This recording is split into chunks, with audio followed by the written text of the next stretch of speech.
Section 1. Rationale. My journey with my Capstone project began even before I decided that I wanted to pursue my EMDT degree. It started when I took over the art director position for compositing in my department. Almost immediately, I noticed that my students were struggling to implement the feedback they were being given during my meetings with them. The information seemed to be conveyed clearly, but somewhere along the line, the message and intent would get lost or misremembered, and the quality of the students' work would suffer as a result. I tried to be more clear with my critiques, to spend more time with each student, but it didn't seem that simply spending more time or trying to be more clear was the answer to the problem. This led me to really start investigating a solution, which in turn led me to the EMDT program. I was able to form a solid, research-based theory to help me improve student success. The difficulties in student implementation were not simply a result of the information being conveyed, rather it had much more to do with how that information was being conveyed. I wanted to find the best way to give student critiques that they could reference for later use and still convey all of the necessary information to help make their projects successful. Section 2. Capstone compared to my lit review. My lit review focused on the connection between students, technology, and the review process. I also wanted to investigate how to reach learners of different intelligences by incorporating new methods into the classroom. There was a recurring theme amongst my Capstone research papers. Students prefer interactive, media-rich content and feedback. I also found that the delivery method for content can be just as, if not even more, important than the information being delivered. This assertion is supported by various authors and papers. Ice, Curtis, Phillips, and Wells, 2007, demonstrated an increase in student success resulting from more interactive feedback and critiques and interaction as opposed to simple written critiques or scores. Ice et al. Collected data during their research that indicated a strong preference for an asynchronous recorded audio feedback as opposed to simply written feedback. Volkov et al. 2009 also demonstrated an increase in student success when students were given audio feedback because the audio feedback gave a much more dynamic experience and the students were able to discern more meaning from the instructor's voice than from written feedback alone. With these findings in hand, I had a strong foundation to build my Capstone project upon. My students were having trouble implementing the critiques they were being given, and I had solid evidence that demonstrated a plausible solution to this problem. With the evidence showing increased success from alternative methods of feedback, I continued researching exactly how I was going to make these findings work for me in my classroom. In order to translate this research into something that would work for my particular needs, I had to look beyond just audio recordings and into an even more dynamic method of recording and delivering my critiques to my students. Beyond the technology and methods implemented for recording my critique sessions, I also wanted to be able to engage learners of different levels through varying techniques. Based on research by Jensen 2008 and Aziz et al. 2012, students responded much more positively to the learning process when they were engaged following the 12 principles of brain-based learning. The brain understands and remembers best when facts and skills are embedded in natural spatial memory. I was able to use this and other principles of the brain-based learning theory to engage my students in a natural, conversational, and social way which aided in the learning process. Section 3. Design and Development.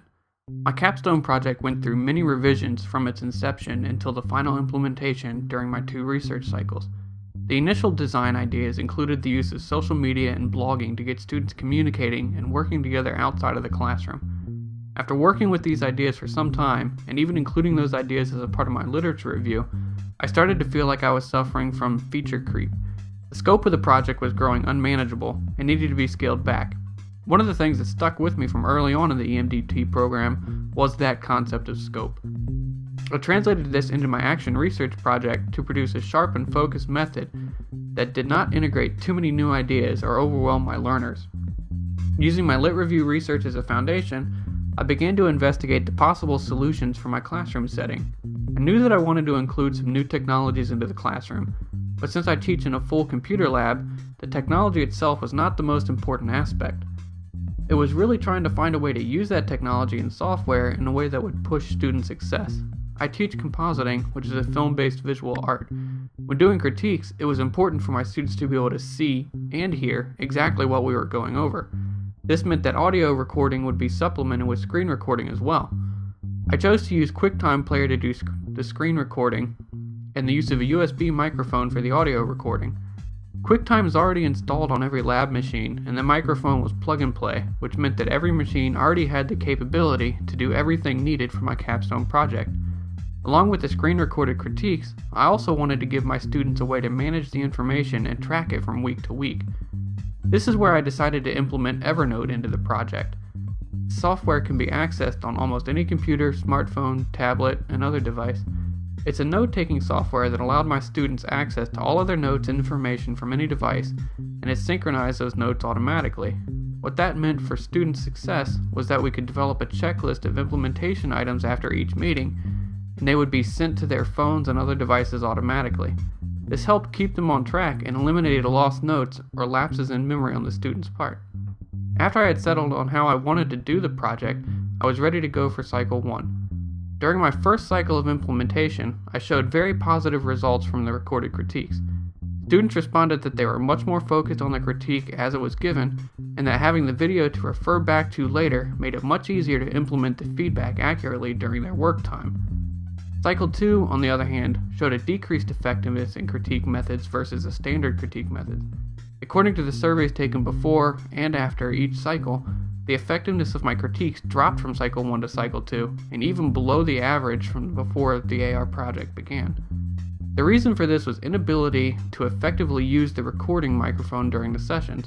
The classroom got very loud and the microphone became unmanageable. Even though Cycle 2 was not a success in terms of getting better feedback to students, it helped reinforce the effectiveness of Cycle 1, which went smoothly, and showed that the results I got during Cycle 1 were not merely coincidental. Armed with 2 strong cycles of information, my critique methods have continued to evolve, and I am continuing work toward a Cycle 3 implementation. Section 4. The future of my capstone project. After 2 wildly different cycles during my capstone, I have taken some time to assess all the things that went right, as well as those things which went wrong. I feel that having the success and failure of the project has made me much more adaptable to my ever-changing classroom environment, and has prepared me to take on more diverse challenges in the future. By struggling to overcome the various issues that arose during Cycle 2, I had to learn to improvise the process as it went. This also led me to realize something which I feel is very important to my future as an educator. Things will very rarely go off without a hitch. During my design phase, I did not properly plan a contingency for the classroom problems that arose during Cycle 2. Having gained that new perspective, I feel that I am much more fluid now in my approach to new ideas and implementation of said ideas. There will certainly be a Cycle 3 for this project, and it will likely continue into the future of not only my current course, but will impact all my future lectures and teaching. The lessons learned during my capstone project have broadened my horizons as not only an educator, but as a learner. I found that scalability and adaptability are just as important as knowledge and delivery in the classroom. Overall, my capstone project was a success, and it taught me to be more adaptable and to always be ready for change.